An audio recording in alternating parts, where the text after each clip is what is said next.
snag. Alright, today we're going to tie a pretty fun little Prince Nymph variation here, and it's obviously just a soft hackle version with a white bead, and it has some dubbing in lieu of the peacock herl, and I'll go into where these elements came from at the end of the video, but they do seem to serve a purpose for me, and it's just a really fun fly to fish, and it's super durable. So we'll get it started here, and this is on, what is this on?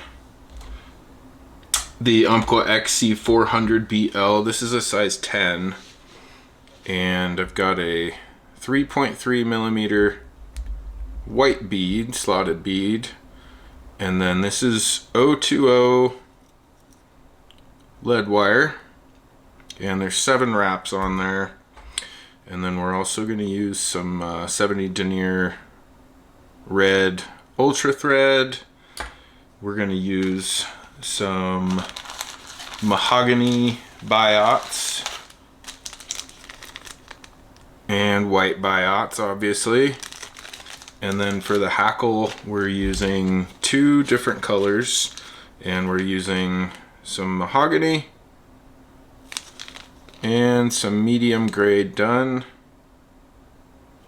and the dubbing is the dragonfly dark, and it's the SLF.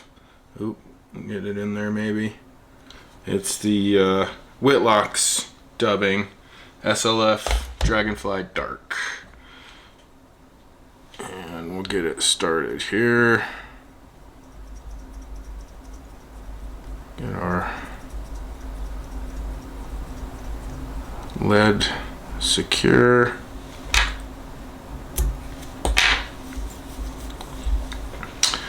And we're going to come down into the bend of the hook here and give it a little hot butt that'll stick out when it's all tied. And then we're going to use just a little ball of dubbing here before we tie in our tails. Real small, tight little dubbing noodle of that SLF.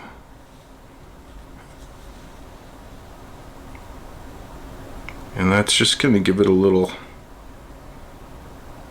length, but also it's going to splay out these buyouts pretty nicely. They'll stay splayed out even when it's pushing through the water, even when it's wet.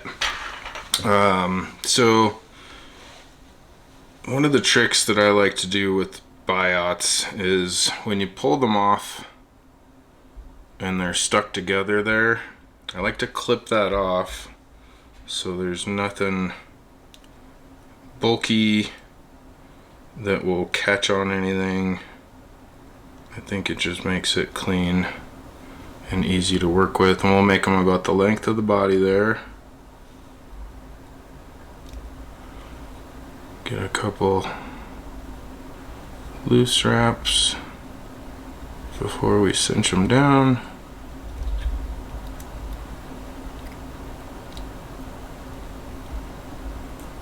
And then getting these oriented can sometimes be a little tricky.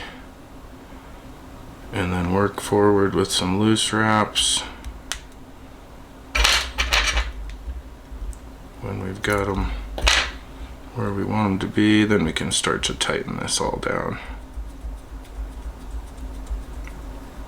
Oh, I guess I forgot to mention the wire. We're going to use some gold size small wire. I'll fill this guy in a little bit.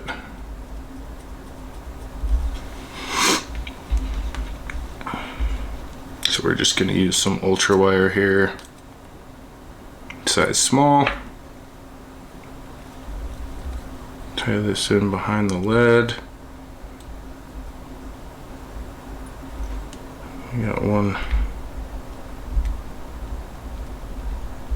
There we go. wonky biot there.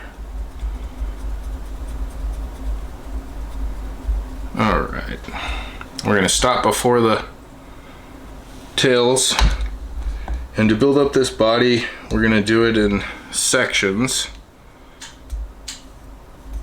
and kind of start small. It's like a 3-4 inch noodle,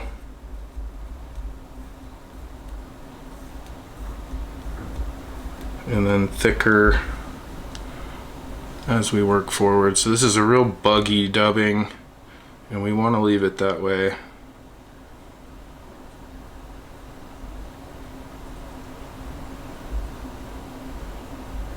I like all that buggy stuff sticking out.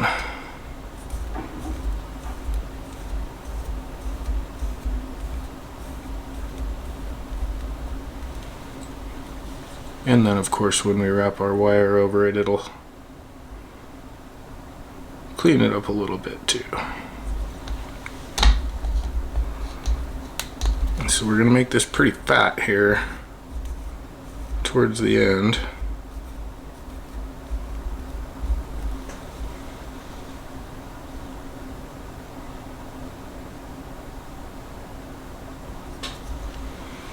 Tiny bit more, and we're going to leave a little space behind the bead when we go to tie in our wire. Still want a little bit of space there, and we'll go for 6 or 7 nicely spaced wraps. And I like to start them closer together and space them out as I get more towards the front of the fly. Just think it looks nice. Tie that guy in really well. Helps make this thing bulletproof. Alright, you can see that's pretty buggy, and we're just gonna kind of leave most of that. Maybe get these out of the way up front here. Alright. So you see we've got two thread wraps with behind the eye there, or behind the bead, and we're going to do a dubbing loop.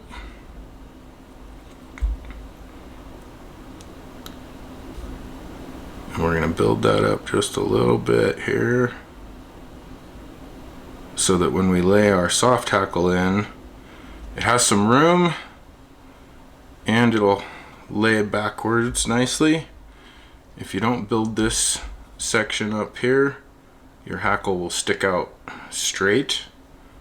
So we want to make sure it'll lay back nice. And we're gonna put a little wax there on our loop for our CDC. And basically what I do is I lay the mahogany feather and the gray dun feather on top of each other and cut out about, what is that, an inch length, about 2 maybe 3 turns worth.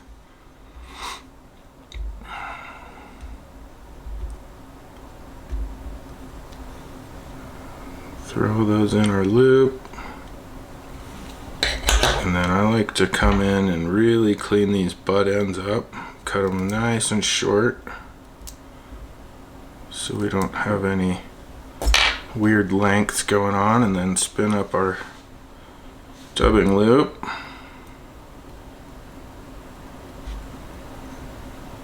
And I like to make this guy pretty tight. I don't want any of those fibers coming out.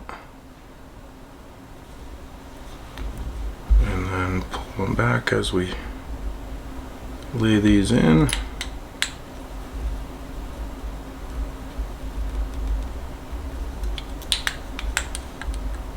Try to get everything facing back here so we don't lose any. We got a few rogues there.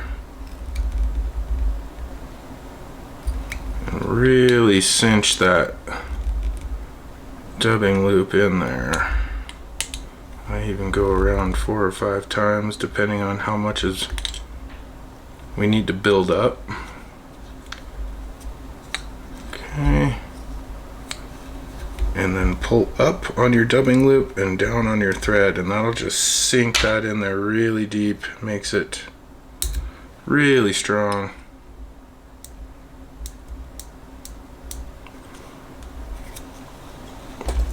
All right.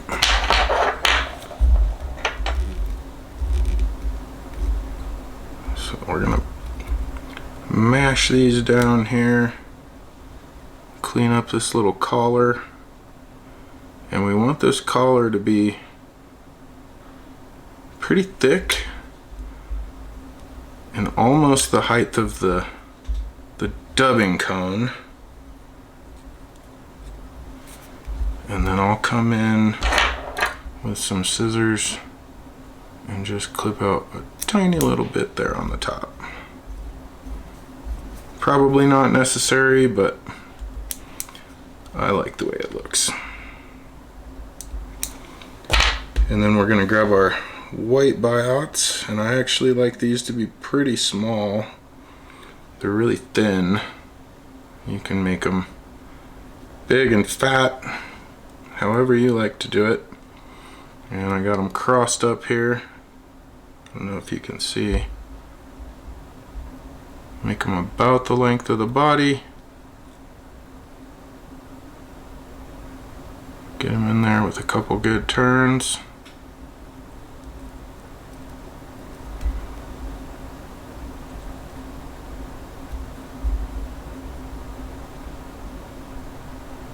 And you can give those a good squeeze down. I like to kind of fold them back as I trim them to get them as flush as possible. And then we're going to build up a nice little hot spot collar there.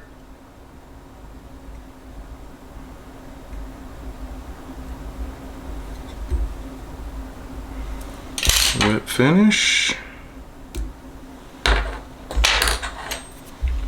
Make sure everything's looking good with our biots. Have them splayed out as far as you want. I like them about like that. That's pretty darn perfect. And then we're going to use some Solar Res Ultra Thin Bone Dry and lay a nice little bead right there on top. And then work it around this collar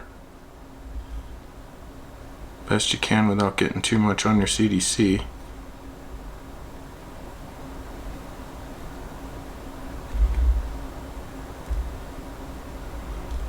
Just like that. Again, just makes it bulletproof.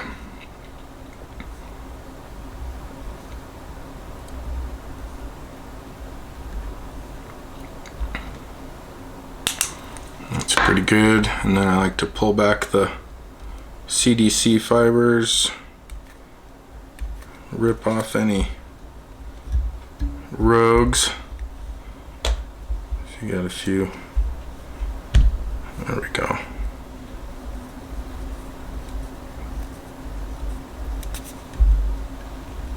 And that's it. So the whole purpose for this fly was I was guiding on a ranch in Colorado, and I mean it was just full of stock trout, really easy, not necessarily real fishing.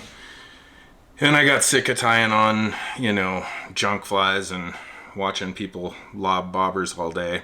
And so I'd come home and try to tie things up that were fun to fish and would, you know, get some action going in a different way. So there was one season where the water was just super high and blown out and just chocolate milk thick, and I put this white bead on a regular Prince, and it seemed to stand out really well in the water, and they started going crazy for it. And then, you know, you're gonna go through a lot of flies guiding, so you know that peacock herl is famous for falling apart. And so I just used this dubbing. I felt like it was the same, you know, color, kind of had some iridescence and some sparkle to it. And you know, with that wire wrapped through it, it makes it just bulletproof. Like I said, I mean, you can bounce this thing off the rocks all day long and it's gonna hold up just fine. The first thing to go is the white paint on the bead, but it's really fun to fish in that high spring milky water, you know, when the fish are kind of hanging back in the tail end of the run. You know, fish it through the deep section, but then at the tail end of the run I'll swing it, and you know, it has so much motion, it seemed to really drive them crazy on that swing. Even to the point where at the end of the swing, you know, give it 2, 3, 4 strips, pull it in, and you'd be surprised how many fish go for it. So anyways, this is a fun little pattern to tie, fun little pattern to fish, tons of movement in the water, and you know, like I said, it's super durable. So go ahead and tie some of these guys up and let me know how it goes in the comments. And we'll see you on the next one. Thanks for watching.